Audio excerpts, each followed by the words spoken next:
অনেক সময় আল্লাহর কাছে প্রশ্ন উঠাইতে পারেন, আল্লাহ আসমানি কিতাব, আসমানের ভাষা অনুযায়ী এসেছে, আসমানি কিতাব আসমানি ব্যাখ্যা নিয়ে এসেছে, আসমানি কিতাব আসমানের তাজাল্লি নিয়ে জমিনের মধ্যে অবতরণ করেছে। আমরা জমিনের একটা অসহায় দুর্বল মানুষ, দুনিয়ার হাকিকতে বুঝে দুনিয়ার কৃষ্টি কালচারের সাথে আমরা এই কোরআনকে বুঝবো কিভাবে? এই কারণে আল্লাহ তাআলা বলেন, শোনো মানুষ, এই লফজ আমার কাছে উঠাইতে পারবা না, কারণ আমি আল্লাহ তাআলা তোমাদের কাছে আমি মনোনীত কিছু মানুষের মাধ্যমে তোমাদের দুনিয়ার জাগতিক সিস্টেম অনুযায়ী আমি তোমাদের কাছে এই কোরআনের ব্যাখ্যা বিশ্লেষণ এবং আয়াতগুলো পৌঁছায়া দিয়েছি। বলুন সুবহানাল্লাহ। বাংলাদেশের মানুষ বাংলাদেশের জমিন থেকে প্রশ্ন করতে পারে যে আমরা আরব কান্ট্রির সেই আরবের ভাষার কালাম কিভাবে বুঝবো?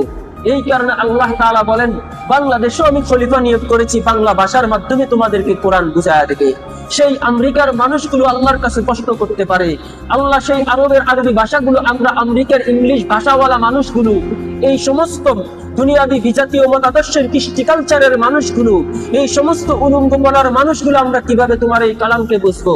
আল্লাহ তাআলা বলেন, আমি সেই আল্লাহ তাআলাই ইংলিশ ভাষায় আমেরিকান ভাষায়ও আমি তোমাদের কাছে আমি আল্লাহ তাআলা খলিফা প্রেরণ করে দিয়েছি, যেই খলিফাদের মাধ্যমে আল্লাহ তাআলা তোমাদের এই ভূখণ্ডের সিস্টেমে আমার কোরআনকে তার তোমাদের কাছে আমি পৌঁছায়া দিয়েছি। বলনা সুবহানাল্লাহ। এই কারণে আল্লাহ তাআলার এই জমিনের মধ্যে, আল্লাহ তাআলার এই পৃথিবীর জমিনের ভূখণ্ডগুলোর মধ্যে আল্লাহ তাআলা ভিন্ন ভিন্ন ভাবে বার্তা বাহক পাঠিয়ে দিয়েছেন। এই কারণে আল্লাহ তাআলা বলেন, আল্লামাহুল বায়ান। ও মানুষ, তোমরা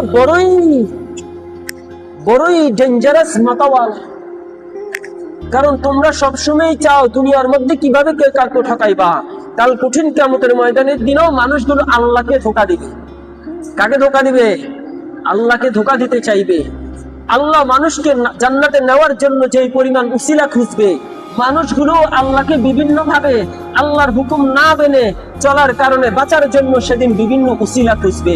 আল্লাহ তাআলা এই কারণেই বলতেছেন, বান্দা আমি সূরা রহমানের সামান্য ৩-৪ আয়াতের মধ্যে তোমাকে বুঝায়া দিছি যে দুনিয়ার হাকিকত হাল হাকিকত কিভাবে। এই কারণে রাসূল করিম সাল্লাল্লাহু আলাইহি ওয়াসাল্লাম দুনিয়াতে আগমন করে বলেছেন, ইন্নামা বুইস্তু মুআল্লিমান। ও দুনিয়ার মানুষ, ও দুনিয়ার মানুষ, ও দুনিয়ার মানুষ, আমি মুহাম্মদ সাল্লাল্লাহু আলাইহি ওয়াসাল্লাম নবুয়ত পাওয়ার পর থেকে নিয়ে কিয়ামত পর্যন্ত যতদিন সূর্য পশ্চিমে না ডুববে ততদিন পর্যন্ত মনে রাখিও, আমি মুহাম্মদ তোমাদের জন্য শিক্ষক হিসাবে প্রেরণ হয়েছি। বলনা সুবহানাল্লাহ। মানুষ, কার কাছে যাইয়া তুমি অভিযোগ দাঁড়া করাই? কার কাছে তুমি অভিযোগ দাঁড়া করাইবা? বয়সের 60 বছর, 70 বছর, 80 বছর হয়ে গেছে, হাজারো ভাষা অভিজ্ঞতায় অর্জন করলা, কিন্তু আল্লাহর এই কালামকে একটু শিখলা না। হাজারো ভাষা তুমি পড়তে পারো, কিন্তু আল্লাহর কালামকে পড়তে পারো না। এক একজন ইংলিশ মিডিয়ামে পড়ে, প্রতি মাসে 60, 70, 80 হাজার, লক্ষ লক্ষ টাকা ব্যয় করে। বাস্তব না বাস্তব? অথচ আল্লাহর কালামকে 100 টাকা দিয়ে শিখতে তোমার কষ্ট হয়ে যায়। আল্লাহ তাআলা সেদিন তোমাকে তোমার ওই ইংলিশ মিডিয়ামের কালামগুলোকে নিয়ে সামনে দাঁড়া করায়া বলবেন, ও মানুষ, তুই দুনিয়ার জমিনে টাকা উপার্জন করেছিস, এই ইংলিশ মিডিয়ামের ভাষাগুলো শেখার জন্য তুই প্রতি মাসে 30,000 টাকা, 60,000 টাকা, 70,000 টাকা, কোটি কোটি টাকা ব্যয় করেছিস। আমি আল্লাহর কালাম আমি তোর কাছে সস্তায় পৌঁছায়া দিছি, বিনামূল্য আলেম ওলামায়ে কেরাম সাপ্তাহিকভাবে মাসিকভাবে কোরআন শিক্ষা ক্লাস করেছে, তুই শিখোস নাই। ঠিক কিনা? 100 টাকায় তোর সন্তানটাকে মুক্তবে পাঠাইতি, সেটাও তুই করস নাই। আমি আল্লাহর এই কালামের এত এত অবমূল্যায়ন, অথচ তোর ইংলিশ ভাষা তোর দুনিয়াতেই শেষ। অথচ তোর ইংলিশের দৌরাত্ম্য দুনিয়ার মধ্যে শেষ। অথচ তোর ইংলিশ মিডিয়ামের সেই শিক্ষিত ছেলেগুলোর মর্যাদা দুনিয়ার জমিনে আমি আল্লাহ খতম করে দিয়েছি। আজ দেখ, ওই সমস্ত ছিঁড়া কাপড় পরনেওয়ালা ব্যক্তিগুলো যাদের সন্তানদেরকে আমি আল্লাহর কালাম চিনাইছে, যাদের সন্তানগুলোকে আমি আল্লাহকে চিনাইছে, যাদের সন্তানগুলোকে আমি আল্লাহর রাস্তায় চলিয়েছে, যাদের সন্তানগুলোকে না খেয়ে না পড়ে আমি আল্লাহর লাইনে বড় করেছে, যাদের সন্তানগুলোকে নবীজির আদর্শ তাদের গায়ে লেপ্টায়া দিছে, যাদের সন্তানগুলোকে নবীজির চরিত্র দ্বারা আবৃত করে ফেলেছে, আমি আল্লাহ তাআলা আজকে এই চিরস্থায়ী দুনিয়ার রাজত্ব আমি তাদের হাতে উঠা দিলাম। আজকে তোরা তাকায়া থাক, আমি তাদের হাতে তাদের রাজত্ব উঠা দিলাম। সুবহানাল্লাহ। ও মানুষ, দুনিয়ার জমিনে গরিব দেখেই পাগল হয়ে যায় ওটা। দুনিয়ার জমিনে এটা দেখো যে ওই ছেলেটা আল্লাহর কালাম পারে কিনা। যদি দেখো ওই ছেলে আল্লাহর কালাম পারে, যদি দেখো ওই ছেলে আল্লাহর কালাম বোঝে, তাহলে ইংলিশ মিডিয়ামে পড়া শ্রেষ্ঠ ডাক্তারটাও নিকৃষ্ট এই ছেলের চাইতে, ঠিক কিনা? কারণ তার ডাক্তারের ক্যাটালগ এই দুনিয়ার জমিনেই শেষ, কারণ তার লক্ষ কোটি টাকা ব্যয় করার ক্যাটালগ এই দুনিয়ার জমিনেই শেষ। আজকে আমরা যারা কালাম কোরআন বুঝার কারণে, কালাম কোরআনের দাওয়াত দেওয়ার কারণে, কালাম কোরআনের বার্তা তোমাদের কাছে পৌঁছানোর কারণে যেই ব্যক্তিদেরকে আজকে আমরা অবহেলা করি মসজিদের ইমাম, মুয়াজ্জিন, মাদ্রাসার শিক্ষক বলে, কাল কঠিন কিয়ামতের ময়দানের দিন মনে রাখিও, তুমি দুনিয়ার রাজা বাদশা নেতা হইতে পারো, নেত্রী হইতে পারো, কিন্তু ওই সমস্ত মানুষগুলোর নেতৃত্বেই কাল কঠিন কিয়ামতের ময়দানে জান্নাতে তোমাকে অতিবাহিত করতে হবে। কিভাবে কিভাবে? রাসূল করিম সাল্লাল্লাহু আলাইহি ওয়াসাল্লাম হাদিস শরীফের মধ্যে বলেন, একজন হাফেজ কাল কঠিন কিয়ামতের ময়দানের দিন 10 জন জাহান্নামের জন্য সুপারিশ করতে পারবে। একজন আলেম হাজারো লক্ষ কোটি মানুষের জান্নাতের জন্য সুপারিশ করতে পারবে, আল্লাহর কাছে বলতে পারবে। নবী রাসূলগণ তিনাদের উম্মতের জন্য সুপারিশ করতে থাকবেন। অথচ নবী রাসূলদের চাইতে দুনিয়ার জমিনে বাদশাহী ছিল কারা? এই কারণে সর্বপ্রথম দেখেন আপনার সন্তান কালাম পারে কিনা, সর্বপ্রথম দেখেন আল্লামাহুল বায়ান, আপনার ছেলে কোরআন বুঝে কিনা, সর্বপ্রথম দেখেন আপনার ছেলে, আপনি নিজে আল্লাহকে চিনেছেন, আল্লাহর পরিচয় পেয়েছেন, সেটাকে আল্লাহর কালাম দ্বারা পাচ্ছেন কিনা। এই কারণে আল্লাহ তাআলা কোরআনে কারিমে সূরা রহমানের মাত্র 4টি আয়াতের ব্যাখ্যা করলাম। আল্লাহ তাআলা এই সূরা রহমানের প্রথমে কি সুন্দরভাবে আল্লাহর পরিচয়টা দিয়েই বলতেছেন, আর রহমান আল্লামাল কুরআন খলাকাল ইনসানা আল্লামাহুল বায়ান। সামান্য 4টা আয়াতের মধ্যে আল্লাহ মানুষের বিবেক খুলে দিয়েছে, আল্লাহর পরিচয় দিলেন। আল্লাহ বলতেছেন, আমি পরিচয় দিয়ে শেষ করে দিই নাই, আমি আল্লাহই তো তোমার কাছে প্রকাশ করে শেষ করে দিই নাই, বরং আল্লামাল কোরআন, আমি তোমাকে কোরআন শিখিয়েছি, সেটা বুঝে বুঝে তুমি আমাকে মানো।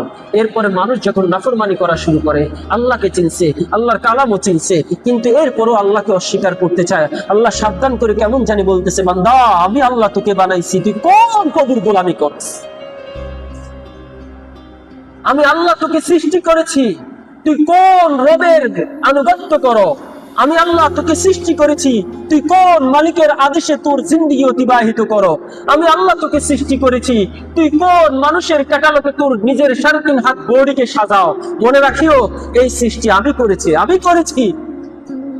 যেই চেহারা দিয়ে তুমি গৌরব করো, যেই চেহারা দিয়ে তুমি অহংকার করো, যেই চেহারার সৌন্দর্যটা দিয়ে তুমি বড়াই করতেছো, মনে রাখিও মানুষ, আমি আল্লাহ তোমাকে এই চেহারা দিয়েছি, আমি আল্লাহ তোমাকে এই 3.5 হাত বডি দিয়েছি, আমি আল্লাহ তোমাকে এই চেহারার সৌন্দর্যতা বাড়িয়ে দিয়েছি।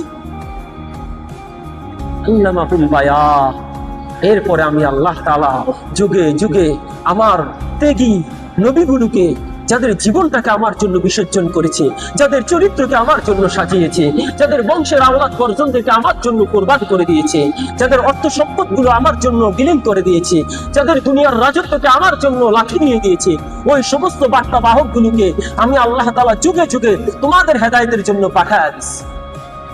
মানুষ এত সহজেই আল্লাহর নিয়ামতকে ভুলিয়া যাবে, এত সহজেই আল্লাহর কুদরতকে ছাড়িয়ে দিও না, এত সহজেই আল্লাহর এই সমস্ত নাজ নিয়ামতকে অস্বীকার করিও না। কিসের মাধ্যমে? কিসের মাধ্যমে? তোমার বিভিন্ন চরিত্রের মাধ্যমে। এই যে আসতেছে বিশ্ব খেলা না, বিশ্বকাপ, একজন আর্জেন্টিনার, এরপরে বিভিন্ন রাষ্ট্রের খেলোয়াড়দের ডিজাইনে নিজের চুল কাটবে, নিজের গেঞ্জি পরবে, নিজের পোশাক পরিধান করবে। আচ্ছা বলেন তো, বাংলাদেশে এমন একটা কোনোদিন গিয়েছে যেই দিনে আমরা সকল যুবকরা চিন্তা করেছে আজকে নবীজির আদলে, নবীজির ক্যাটালগে আমাদের জামার পোশাক হবে? হয় নাই? হয়েছে? হায় মুসলমান যুবক, তুমি তো এক চাকচিক্যের মধ্যে ধ্বংস হয়ে গেছে। তোমার গেঞ্জিটা নেইমারের মতন হোক, তোমার গেঞ্জিটা আর্জেন্টিনার পতাকার মতন হোক, তোমার গেঞ্জিটা ব্রাজিলের মতন হোক, হাজার হাজার টাকা খরচ করে তুমি গেঞ্জি অর্ডার দিয়ে আনো, হাজার হাজার কোটি কোটি টাকা তুমি বাজেট করে ফেলো, অথচ রাসূলের জন্য আজ পর্যন্ত পুরো বাংলাদেশে সারা পৃথিবীতে কয়জন ইহুদি নাসারা খ্রিস্টান, কয়জন বিধর্মী বিজাতিরা আমাদের মুসলমানদের এই সমস্ত পোশাক একদিন গায়ে দেওয়ার জন্য চিন্তা করেছে? এবার তুমি চিন্তা করো, তুমি কোন প্রভুর আনুগত্য করো, তুমি কোন প্রভুর দাসত্ব করো, তুমি কোন প্রভুর ত্যাগান্বিত হচ্ছ? তোমার জিন্দেগি কি কোন দিকে যাচ্ছে? আল্লাহ মুখী হচ্ছে নাকি বিজাতি বিধর্মীদের মুখী হচ্ছে? হায় দুনিয়ার মানুষ, হায় যুবক, তোমার বিবেক নষ্ট করে দিয়েছে, তোমার বিবেক নষ্ট হয়ে গিয়েছে, তুমি নিজেও নষ্ট হয়ে গিয়েছে। আল্লাহ তাআলা আমাদের সবাইকে বুঝার তৌফিক দান করুন, আমিন। হাজার হাজার কোটি কোটি টাকা ব্যয় করে, অথচ রাসূলের আদর্শের জন্য একটা দিন কোনো কাফের চিন্তা করে নাই আজকে আমি রাসূলের আদর্শে সাজবো।